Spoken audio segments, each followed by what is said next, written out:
Welcome back, esports fans, and more specifically, Overwatch fans. It is the Overwatch Open. We're going into the third and final map here, Cloud9 and TSM. TSM did pretty well in the first map, actually, against Cloud9, maybe against our expectation. But now we're moving into King's Row after Cloud9 handily defeated TSM on Lijiang Tower. And I've got a sneaking feeling that Cloud9 might just kind of crush TSM a little bit. Do you have that feeling as well? This is tricky. We've had a tale of two halves so far. Oh, there we go, footballing it up. Unfortunately, it's a best of three. Yep. And TSM did incredibly well on the Payload. Cloud9 did really well on the King of the Hill. So King's Row, we have a little bit of both. Grab the first control point and then play Payload. I can't help but feel this is actually going to favor TSM. If the teams are playing the exact same way that we've seen so far. The only way this ends up being not true is if Cloud9 perform a full hold on the first point. Well, we have seen that once already today, and it would be quite cool to see that again. And I do wonder if we're going to see similar approaches as to how you attack and defend King's Row, because we saw in Europe, it's very popular to go for that, very considered. We're going to take this straight away. We get the Winston straight in there, and I do feel like the Winston that we saw from Anik there of Anox was really cool, actually. Just the way that it's hard to fall back from the point in which he was landing the barrier, because it's very near that choke point, just outside the house, kind of locking the whole defensive team away from the vision of the capture point. It's quite likely we'll see something similar again. Debit is capable of playing Reinhardt, but he loves playing Winston. So I wouldn't be surprised if this also ends up being his preference on King's Row for the fast charging that we see in this meta. So I think that's going to favor that sort of play style. We'll wait and see. The map is about to load up, ladies and gentlemen. Cloud9 going up against TSM. They're tied 1 apiece. The winner of this map will go on to face Team Envious in the North American Grand Final. So let's have a look at these setups. Are we going to be trolled? Is there any are there any trolls amongst you? Oh, we have a Widowmaker there, maybe just for the opening segment, perhaps. Oh, outside possibility? Outside possibility, but I would be surprised. There it is. There we go. Nice try, Kai. Yeah, I was almost a believer, but not quite. Not quite. All right, so he is moving on to D.Va. We do have Debit on the Winston, so we are going to be looking to see him jump in. He's thinking about going very quickly. There's a defensive matrix from Kai to move on to the right-hand side, forcing TSM to look in 2 different directions. There's a Lucio speed boost. There's the bubble from the Winston. This is textbook rushing in from Cloud9 right now. Can Torque get the kills he needs on McCree? He hasn't quite been able to shake everyone yet, but Harblue managing to get a double kill and Shake helping out as well. So that is going to be enough to push Cloud9 back. There was nothing wrong with that attack, but those individual battles didn't work out in their favor. No, that's such a good way to put it, actually. I felt like the coordination from the attack was actually spot on. Yep. And, well, it's going to have to be an attempt number 2. And, well, by the end of attempt number 2, we're going to start to see these ultimates will come into play, rather. And that's generally, that's been a very big issue in actually attacking the first point.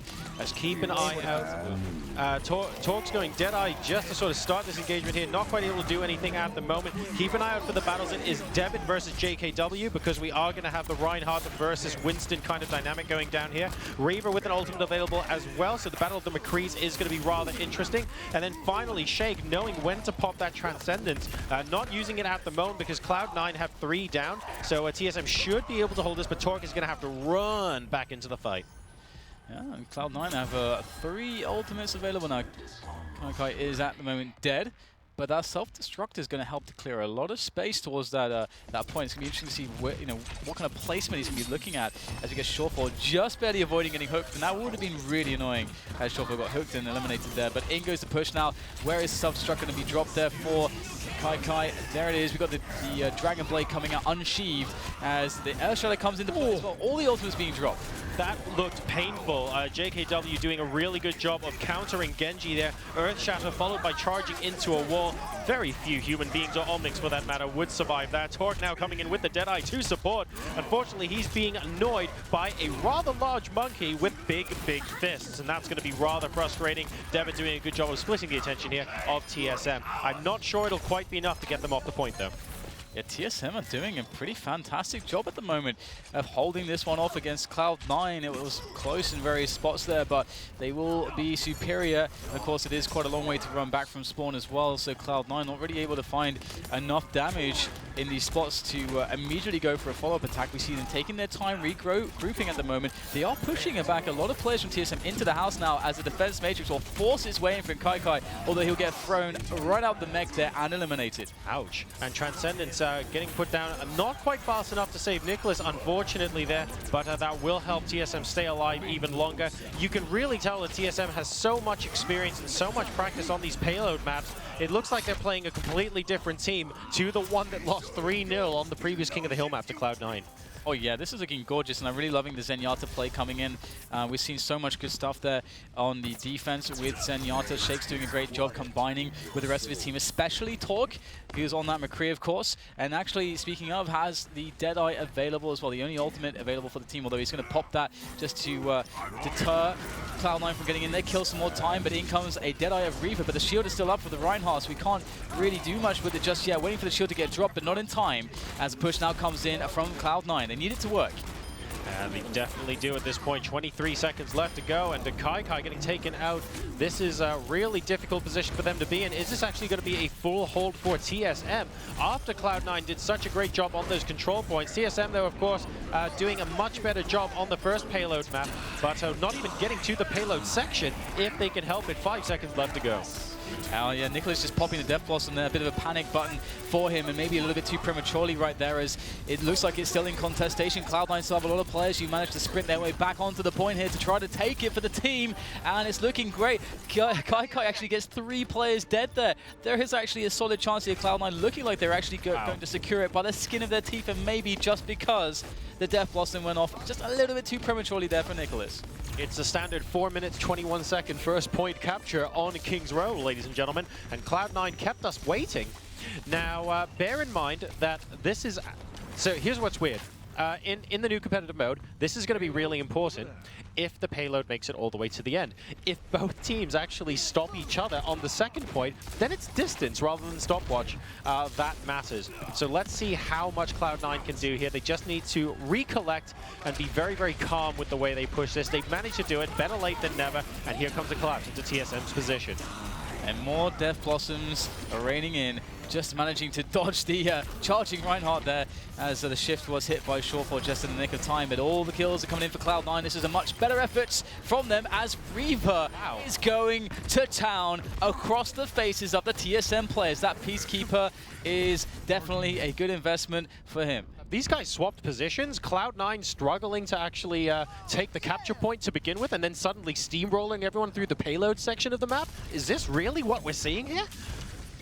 Well, it's looking definitely like a very strong situation now for Cloud9. They have switched up the gear. They've gone from 3 to 6, it would seem right now, and doubling their strength and power. Reaver looming over the top there with the Deadeye, trying to get the damage in. We'll get the self-destruct, we'll get the Earth Shatter, but everything looks a little bit strained right now for TSM, but that might just be enough still. They're getting the frags they need to get, as everybody split apart there for the Cloud9 side, and they will be picked off one by one. JKW having a stellar time. They're picking off both KaiKai in addition to Debit. So both tanks are actually getting taken out in quick succession, allowing TSM to steamroll their way through that fight. That was really the pivot that started undoing Cloud9's attack, but they are back for more very quickly, and Adam has Transcendence available as well if they need a little boost during this fight. And wow, instantly being used, but fantastic timing from Joe Meister there to try and counteract this with a sound barrier of his own.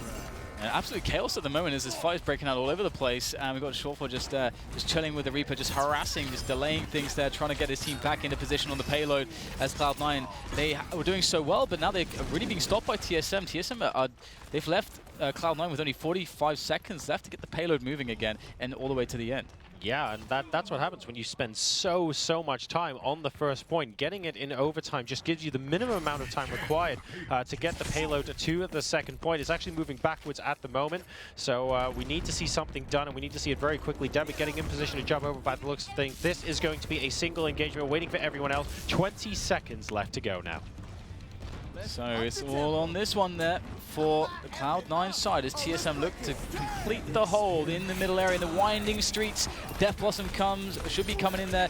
Nicholas just using that and pushing them back there, and this is looking very grim indeed. Nice catch from Nicholas there, using those shotguns, catching players like clay pigeons.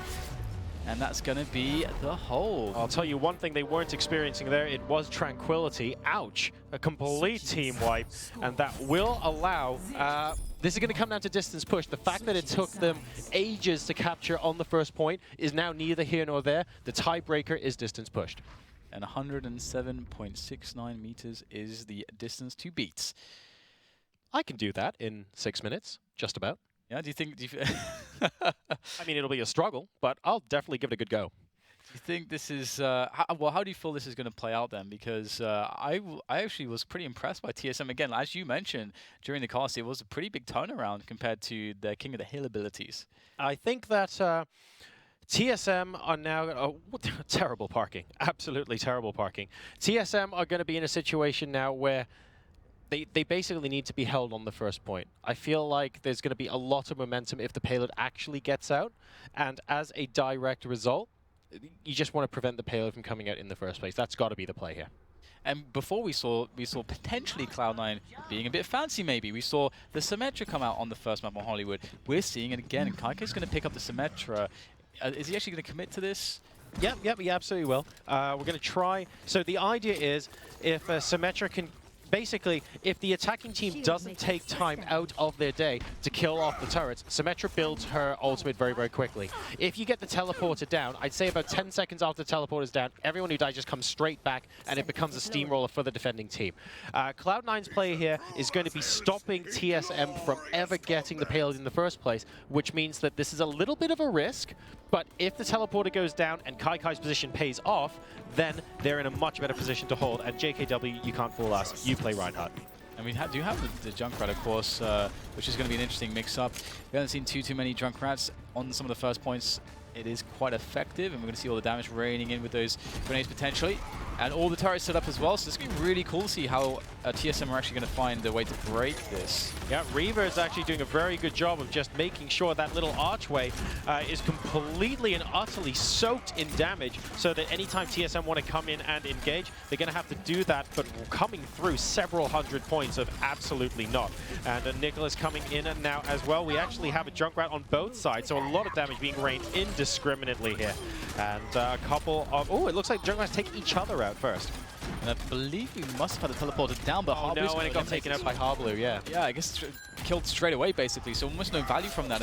And that was, again, one of those gambles that we saw from Cloud9 in the first map on Hollywood that didn't pay off, essentially, because of Harblue. This guy is all over it. TSM looking like they're in a good stead to try to go for the take now. And as you said, all the pressure's on Cloud9, because they're going to get that payload moving pretty quickly, seemingly. Yeah, this is a big problem. They took the gamble did not pay off, and now TSM are certainly going to get to the payload section of the map. I mean, everyone is everyone is contesting, and they are now X-contesting because Torque gets the quad kill. And what could you do? If you're in Cloud9's position, you have to collapse on it. You have to try and take it. But unfortunately, walking into a McCree like that is certain death. That was disgusting. Oh, God, that is disgusting. Cloud9 in trouble. Monster kill. They are in trouble because that payload is moving. It's moving pretty quickly. Again, it's all about the distance. They can't wait for the dogleg. They have to collapse now. If they wait until the payload goes around that corner, you're going to be in a situation where one small mistake, the payload freely moving for a couple of seconds, loses you the entire map. So they really need to push forward a little bit faster. They need to stop it in a bit more of an advanced position. And here comes the collapse we're looking for. Cloud9 trying to push it all the way back. And look at this, TSM moving off of the payload going, nope, we're not going to fall victim to this ambush. We're going to play and we're going to fight you on our terms. Absolutely, and looking for those hooks. There is one, and that's going to be a nice self-destruct coming in there from Mr. Kaikai. Actually, have Cloud9 with that Diva back into the mech. He goes, pushing people forwards there, using that defensive matrix to oh man, he's getting so much space here, allowing Shawfall to just absolutely murder Harblue and Co, actually. Harblue et al. I should say, as now TSM have to go for a regroup and another push. Cloud9 looking pretty strong on the defense there, but as you say, they must really hold it here. They can't allow it to go around that bend. Cloud9 have done exactly what they needed to do. They needed to come out a little bit further. They needed to take the fight to TSM long before we get to the target point, and they did a very good job of that, but now they have to do it approximately 4 more times. We've got 4 minutes left to go for them to reach that 107 checkpoint marker. We'll see if they can do it. JKW trying to come in with a couple of kills to begin with, won't be able to. Transcendence coming down at the same time. Grego hasn't quite got his up yet, but he's looking for it. Shake at the moment has dispensed with his, so that could be advantage Cloud9 in terms of the defense. We're waiting for it. There we go. Die says absolutely not, and the Transcendence combined with that means that Torque and Joe Meister both go down. This is another fantastic hold from Cloud9, but it ain't over yet. Yeah, there's a lot of time to play with still for TSM, and one problem they may be having now is that they are actually down on the ultimate meters. There's only, in fact, there's nobody left with an ultimate, so it's going to be a bit annoying to find engagements. But that said, Cloud9 did burn all of theirs as well, pretty much. Adam, that said, for Cloud9, Lucio does have a sound barrier nearly available, and that could be pretty good here to actually stop this next push. We'll have to see if he can get it up in time. He's on 88%. Here comes the push here. Look at how savage this push is. It's so aggressive coming in from TSM all the way down the streets, trying to cut off these players, and they are isolating them, eliminating them. Yeah, and that could actually be the push that they need. It's 70 meters, plays 107. It's a matter of seconds for that to happen now. The D.Va self-destruct trying their best to clear the way here, and now the payload's going to get moving. You can see the yellow box on the ground as it turns its next corner. Very, very close to actually completing. Cloud9 more than 2.5 minutes to stop the payload from going a couple of meters. I don't think this is going to be possible for Cloud9 at this point. And in fact, are they even going to contest here? Excellent Earth Chatter, but we do get a player on the point anyway. David rushing in on Winston, and Reaver making sure he stays with contacting the payload as well. Yeah, Cloud9 getting a lot of key frags in, 4 in a row in fact. So this engagement's working out for them. It's just a couple meters, but it is a game of inches right now, quite literally, as we get Cloud9 holding it and pushing it back. Okay, good. And they're reversing for another attempt at parking. This is just terrible positioning there. But I'm glad they're pushing it back. Cloud9 let a lot of it slip right now. Oh, so close, yet so far from TSM. They need to kill off Cloud9 in one more engagement. They've only got 2 ultimates to work with. Shake using the Transcendence straight away, but Grego with the Transcendence on his side as well. Both sides going at it hammer and tongs one way or another. This is going to get resolved very shortly indeed. Yeah, beautiful Death Blossom. Not much you can really do against that clear space. Gets frags, gets damage, and we get multiple kills coming in from TSM to cripple the defense of Cloud9. And that payload is going to make it all the way onto the striped lines. And that's very nicely done. Unexpected for me, TSM coming back with the win on King's Row. And they eliminate Cloud9. No prizes for guessing where this play of the match comes from. Ladies and gentlemen, boys and girls, this is what happens when you collapse into someone with high noon available. 3, 2, 1. Lols. Disgusting. I see you guys to drop by. And that is going to mean that TSM, what just incredible game from them. Yeah, really showing their proficiency there when it comes. And just in case you guys got bored of it, we have the same Jedi there to show you again. But yeah, TSM showing their proficiency when it comes to their ability to play the payload. And as you say, that's generally the most important skill set. If you're going to have, the 2 skill sets, 2 game modes, if you're going to be proficient at one of them, you want to pick the payload instead of the King of the Hill. So Cloud9 there did a really good job on the King of the Hill map. And like we said before the map actually went live, if we're going to see Cloud9 take this, it's most likely that it's going to end up being a full hold on the first point of King's Row. We didn't see that come out there, unfortunately, on that occasion. TSM did manage to push through, and they actually pushed through with about 2 minutes to spare as well. So close in the middle, I suppose, but TSM comfortably took it home. You know who else has pushed through? What's that? Do you know who else has pushed through? Go on. It's Alex. He's pushed his way back onto the desk. Whoa, where'd he come from? We need to award some form of award to Dan for the worst segue I've ever heard. Pushed through? I've pushed through? Look who's pushed through. So I've just pushed through onto the desk. Right. Well, let me just recover from that one. I understand it's a little late, Dan. I understand. But what I wanted to actually go ahead and say after that, when I'm still in recovery, was just highlighting a couple of mishaps, actually. Despite the success, it did feel like both TSM and Cloud9 were both showing, evidence of weakness, and in stark contrast to Envious, who just breezed through the semi-final. It did feel like, the inability to perform on the capture point for TSM was a problem. The fact that it was so night and day, the fact that Death Blossom from Nicholas, you see that kind of wasted Death Blossom the last like 5 seconds on the on King's Row. I completely whiffed. I mean, had he saved that ultimate, we could have seen that game done. Like, I was getting up, I was walking over towards this desk. I was like, okay, fine, he uses his ultimate, we're all good. And then he proceeds to leave. You actually see the payload get escorted, and so there were mistakes along the way that cost TSM. I mean, not the game, but cost TSM valuable time, a valuable kind of perfection, I think. And at this point in time, going up against no doubt the best team in the world, you can't make mistakes like that again. I hope TSM have just done and dusted with that now. I don't know about you boys, but I feel like whoever won that has got their work cut out against Envy. That was a great match because it was, I guess, first 2 maps, tale of 2 halves. Both teams showed their weaknesses, but like you said, that's all well and good. We demonstrated a fantastic best of 3 for the viewers at home, and make those mistakes again, and Envy is going to steamroll all over you 3-0. So completely understand where you're coming from there. I see you nodding, Dan. Same kind of sentiments from you. A great second semi-final, however, not Envy beating worthy.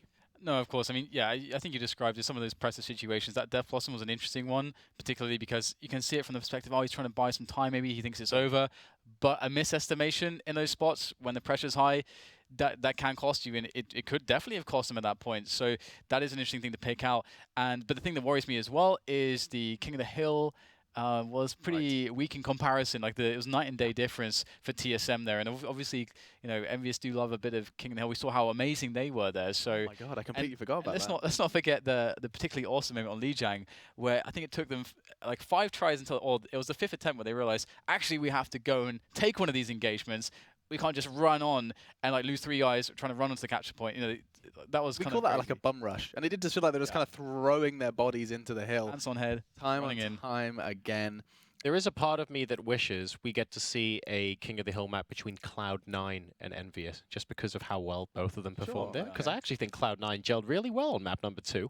We're obviously not going to see that, but it is worth highlighting that they are very good, and they actually have played against Envious and taken points off Envious on King of the Hill maps before. Is that a discrepancy that you've encountered before, John, in your casting? Have you seen teams have like a real affinity with one game mode and not the other? Because I would assume that there's a lot of transferable skills there. There are, but if you see a team that lacks a lot of cohesion, you're going to see a very big stark difference between them on payload maps where they're weaker and them on King of the Hill maps where, okay, there is still a degree of timing ultimates and stuff like that, but being able to win all of the 1v1 fights is actually incredibly important. That's less so on the top teams because the top teams are just really good at both. Once you start moving forward to the second tier teams, you will start to see big discrepancies there, and that's actually one of the big ways, like I'm going to call out one of the EU teams. That's how you spot Anox rising through the ranks maybe 3 weeks to 4 weeks ago when they didn't quite have the cohesion they had now. You can see the beginnings of where they were going to be because they were so good on King of the Hill. And there's no doubt that boot camping is helping that. Of course, not forgetting that Anox are all sat in a room together playing Overwatch. I'm sure that's what you and your friends can be doing. If you want to be part of this Overwatch Open, you can do so and sign up on FACEIT.com. You could be playing. Who knows? Maybe we'll be talking about you in the semi-final next week. It would be impressive, but you do never know. So do be sure to go ahead and check that out. And keep talking to us as well on social media. You know the drill. Hashtag Overwatch Open, I do believe, and of course all of the @. You got @EL, and of course throw @FACEIT as well. So while you're doing that, we're going to take a quick break, but our grand final is locked in now. We have the opportunity to see what Envious can do versus the victors TSM in that second semi-final. It is going to be a rather intriguing affair to see if Envious can retain this world's best title or if TSM can tarnish it. We'll find out after the break.